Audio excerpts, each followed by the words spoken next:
want you to be a living sacrifice. But God, you want me to keep my legs closed? But what if he leaves me? Sacrifice him. What will God do with a body that's presented to him, that's being sacrificed and dying daily? He will purify it. He will prune it. I want to be famous. I want to be an influencer. No, I want you to be in obscurity and pray. Kill it. You be impressed with titles and Instasham. I'm impressed by character and sacrifice. Because if you become just like the times, we can't see Jesus in the earth. The scriptures will say one thing, you believe another thing, and you will fight with the word of God. Your mind has to be renewed. The word will say forgive, and you will say no.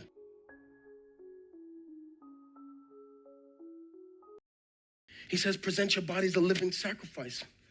This language would provoke in people who knew he's writing to Jews. They were accustomed to bringing animals alive, killing them on the side of the altar, throwing their whole bodies in the fire and watching them burn. So they was accustomed to doing this.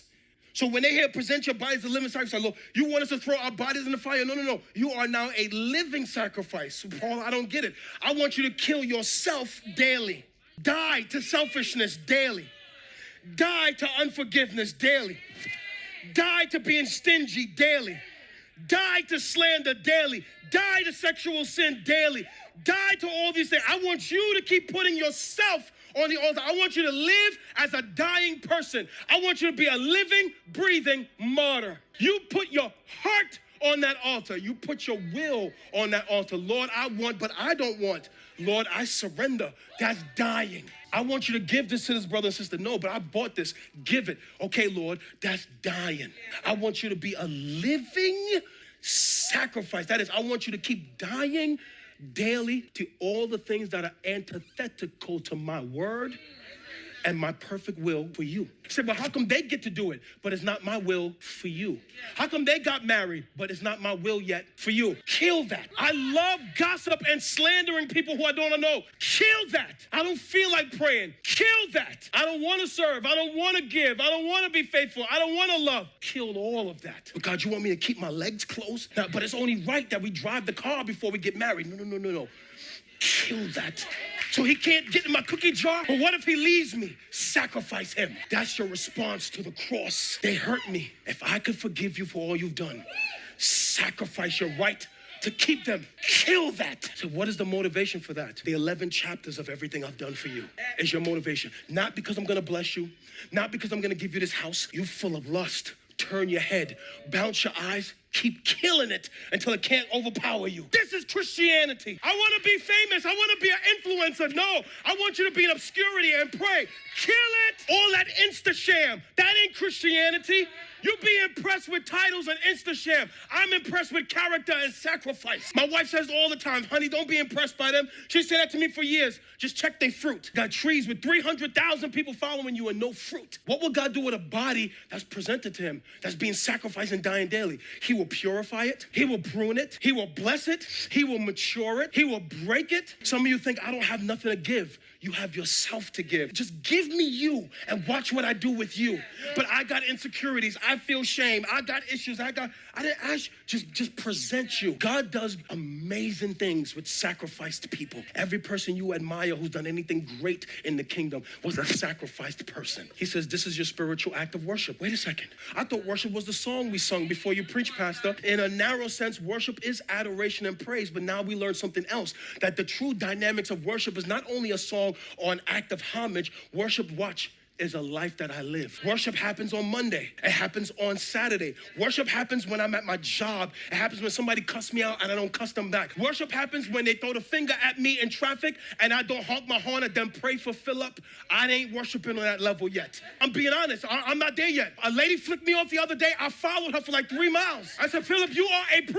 You can't do stuff like that. I had to turn away. The Holy Spirit had to punch me in my heart. True story. I followed her for a long time while the Holy Spirit is talking to me. Radio off, Holy Spirit talking. I'm still following this woman. I want to break that finger. I don't want to tell you what I did when I caught her. Let me confess. She got jammed at a light. I pulled up when I put my window down. I told her, put your window down. I looked in that car. I said, you better watch who you talk to like that. The wrong person will take your life. And I speed off beeping my horn for like 3 minutes. Why do I tell you that? Because I'm still a work in progress too. I still need prayer too.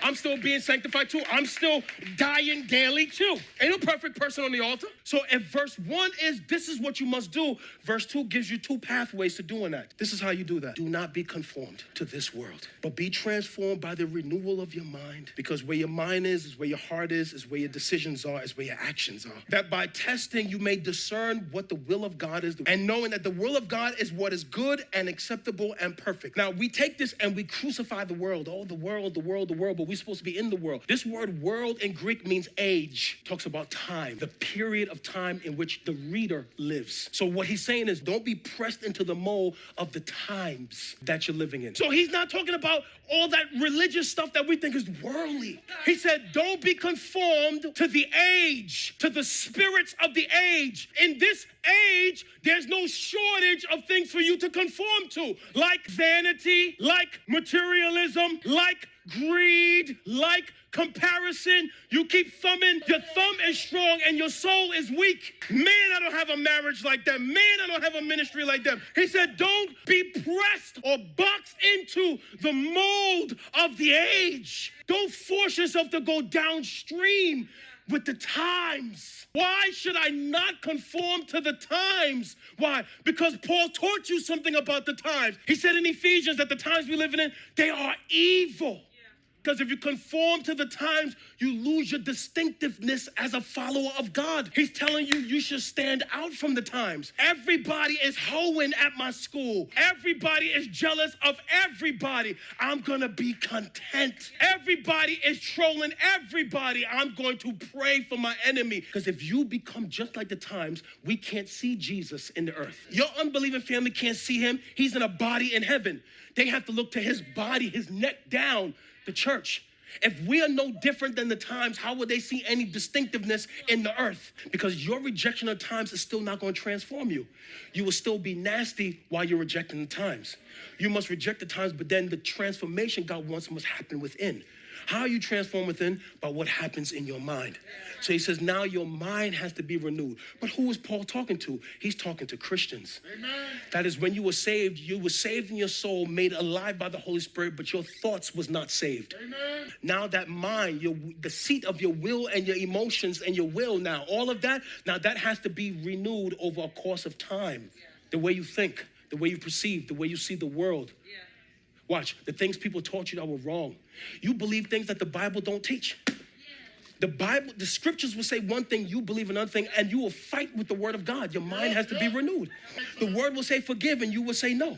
The word will say serve, you would say no. This Greek word where it says transform is the word where we get our English word metamorphism. That is, once I am renewed, I'm not going back to what I used to be. You know someone has been renewed in their mind when you watch how mature they are. Maturity is the tangible evidence of a renewed mind. Yeah.